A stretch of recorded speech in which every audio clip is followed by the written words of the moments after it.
A odontopediatria é o ramo da odontologia que cuida da saúde bucal das crianças. Hoje sabemos que o grande medo que as pessoas têm de enfrentar a cadeira do dentista é devido a experiências negativas que tiveram quando eram crianças. Por esse motivo, o trabalho do odontopediatra é tão importante. Eles são os responsáveis pela higiene não só das crianças que já têm os dentinhos, mas também dos bebês e das gestantes. Aliás, as mamães devem procurar esses profissionais ainda durante a gravidez, enquanto ainda tem um tempo sobrando, sabe? Para se informar sobre os cuidados que devem ter a partir do nascimento do seu filho. Para esclarecer muitas dúvidas que aparecem no nosso dia a dia hoje, eu estou recebendo a odontopediatra a doutora Cindianara Divardim. Seja bem-vinda, tudo bem? Tudo bem, Fabiana, bom dia. Hoje está dando só saúde bucal na televisão, hein? É verdade. As redes abertas. Que coisa boa! Ainda bem, né? A conscientização está cada vez melhor. E quando a gente da fala, prevenção também. quando a gente fala em saúde bucal, nós estamos falando exatamente disso. As pessoas confundem, acham que escovar os dentes pode fazer bem. E não é o início de tudo, né? É verdade, né? Tudo começa, né, pela boca. prevenção, pela boca. Então, né, temos que estar sempre atentos ao cuidado da saúde bucal dos nossos pequenos, né? Mas também o das mamães Das também, mamães, como dos você adultos. falou, dos adultos. Bom, exatamente. quando que é a primeira consulta?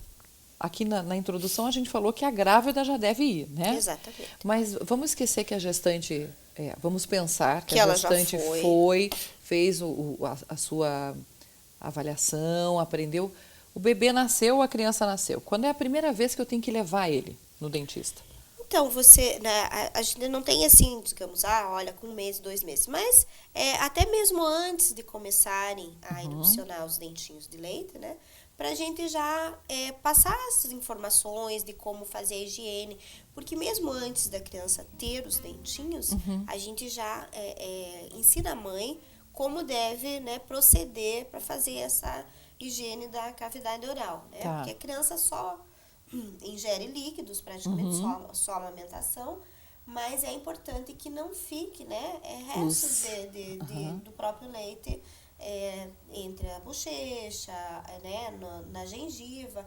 Então, a gente já incentiva para que esse hábito já se inicie. Tá com gripe, tadinha, imagine. Se inicie bem antes até mesmo da erupção dos dentes descidos, né? Tá. Que são os Então, essa fase que as mães não gostam, é importante sim, você fazer a higiene bucal mesmo antes dos dentinhos. É aquele fraldinha, né, ou pode uma ser a gaze. fraldinha de boca mesmo, que sempre tem a mão, né? Não é uma coisa assim difícil. Ou a própria gaze, né? Tá, passa na gengiva e vai coçando. Passa Eles e gostam, vai, né? Eles também gostam. E é a questão, Fabiana, de a gente inserir o hábito da manipulação da cavidade oral, né? Porque a criança, tudo é novo, né? Então, a gente tem que já inserir o hábito nos primeiros meses de vida mesmo, né? Tá. Quais que são os fatores de risco para que aconteça a cárie? Porque, embora as pessoas não saibam, cárie é uma doença, né? É uma doença. O que pode Então, ocasionar? na verdade, ela é uma doença de vários fatores, né? É multifatorial, como a gente fala. Então, depende muito de condições de hábitos de higiene, depende de dieta alimentar, problemas sistêmicos da criança também, né? Porque existem também algumas doenças sistêmicas. Então, na verdade, são multifatores, né? Tá. Então, se você não tiver uma dieta equilibrada, alimentar balanceada, se você não tiver uma boa higienização, né? Depende também muito até de nível cultural e socioeconômico também, né? Tá. Então, não é uma coisa assim, não, comeu muito doce, não é só a questão da alimentação, né? Tá. Existe uma associação de fatores.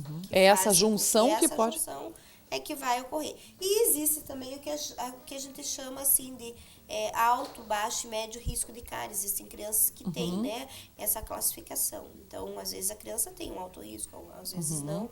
Então, a gente precisa analisar tudo isso, né? Na nossa primeira consulta, a gente sempre faz isso, né? Ver qual é o meio da criança, através da anamnese, a gente coleta dados para a gente poder fazer, né, um prognóstico e um diagnóstico correto. Tá. Eu não posso esquecer hoje de fazer perguntas sobre o famoso selante, que da última vez que eu trouxe você, depois na rede social todo mundo ficou com as dúvidas. Até se a produção me permitir, eu vou fazer já, saindo um pouco aqui da nossa sequência de perguntas, porque ainda existem mães que acham que fazendo o selante não precisa mais escovar os dentes. Então eu quero que você deixe bem claro em que dentes é possível fazer o selante e que o selante é só uma proteção, não é uma... Você não pode trocar pela escovação. Não pode trocar pela escovação. Nada você pode trocar pela escovação, né? Nem um bochecho, porque às vezes, mas não deixa escovar. Mas aí eu comprei um enxaguatório e faz bochecho todo dia. Não funciona, né? Não é a mesma coisa. Então, assim, o selante, ele é um material que nos ajuda a fazer uma prevenção. Então, assim, ele também não é um indicado em todo... Primeiro que você não sela todos os dentes, você sela molares, né? Que são os dentes posteriores, que ficam mais atrás, e que tem aqueles sulcos, aquelas cicatrículas e fissuras, onde realmente a alimentação fica mais, né? Às vezes a mãe não consegue tirar direito. Principalmente quando a criança come muito alimento, tipo essas bolachas recheadas, sabe? Então, eles ficam, né, grudadinhos ali.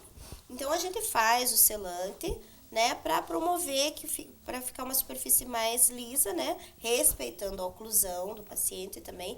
Você não pode deixar reto, né? E para prevenir, né? Mas o selante não é uma coisa assim, toda criança vai selar. Não, existem critérios que a gente analisa. Não é toda criança que pode fazer, não selamos todas as crianças. Tem crianças que não têm indicação, mesmo que tenha, né? Tenha cicatrículas e fissuras ali na face oclusal do dente, mas não são todas as crianças que realmente vão necessitar a realização do selante. Do selante, né? Beleza. Acho que está esclarecido aí, né? Então, por favor. Bom, o que é possível fazer para aliviar aquela angústia, aquela coceira desesperada que eles ficam quando está vindo os dentinhos? Então, normalmente a gente tem os mordedores, né, que você pode oferecer à criança. Existem os mordedores que tem um silicone dentro que você pode colocar no freezer e você dá para a criança o gelado. Vai aliviar. Ele alivia bastante. Você pode fazer uso das dedeiras de silicone para massagear a gengiva também, né? E em alguns casos onde existem as chamadas febrículas, né? Que não chegam a ser febres muito grandes, né? A temperatura muito alta. Então, você pode aí, lógico, né? Fazer uso de um antitérmico junto, né? Então, é importante avaliar também, né? Tudo tem que ter uma avaliação, né? Você não pode começar a dar uma medicação sem você ter uma prescrição, né? Então, você vai por atender. E é verdade que quando tá para vir os dentinhos, as crianças podem vir até ter febre? Então, podem ter, assim, na verdade não são todas as crianças, mas podem ter alguns episódios, né? Mas não chega a ser também uma febre muito intensa, né? E o que pode acontecer também, e acontece bastante, eu percebo bastante isso no meu consultório, é que, principalmente nos molares, lá, quando começa a nascer, eles formam o que a gente chama de edema de erupção. Então, a gengiva fica bastante inchada, às vezes ela fica até com um líquido por dentro, com sangue junto, e às vezes a gente precisa fazer uma excisão ali, um cortezinho. Mãezinha, para ajudar a sair. E isso judia bastante da criança. Porque você vê, né, tem bebês e crianças que ficam desesperados com aquela coceira. Então, às vezes, quando ocorre, esse edema de erupção, às vezes ocorre normalmente com um pouquinho de febre junto. Né? Então, sempre é importante avaliar. Avaliação, né? Tudo que você vai fazer. A escova de dente, a escova dental faz a diferença na hora da escovação? Tem que saber escolher a escova? A escova dental não pode ser uma escova de cerdas duras, tem que ser de cerdas macias, né? Tem que ter a cabeça pequena, não pode ser uma escova muito grande, porque senão você machuca a parte de tecidos moles da criança, né? Então, e hoje a gente tem uma gama muito grande de escovas no mercado, né? Então, tem marcas que já oferecem as fases, né? Até tantos anos, até tantos meses, é bem interessante. Legal, porque aí você pode ir adaptando de acordo com a idade do seu filho. filho, né? Isso é interessante. Exatamente. Porque eles vão crescendo, no começo eles adoram aqueles personagens, etc. Depois eles vão crescendo, você vai adaptando e vai trocando. Falar em trocando, trocar. de quanto em quanto tempo troca a escova dental? Então, assim, quando normalmente o quê? Quando a cerda começa a ficar espalhada, como a gente diz, Gasta você já mesmo? na hora de trocar.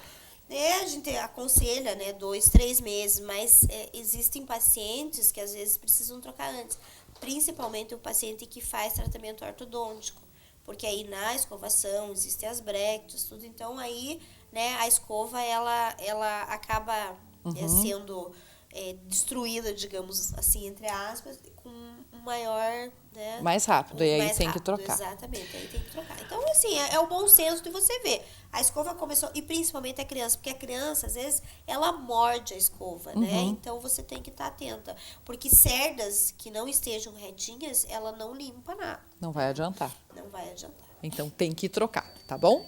Olha, eu conversei aqui com a odontopediatra a doutora Cindianara de Vardim.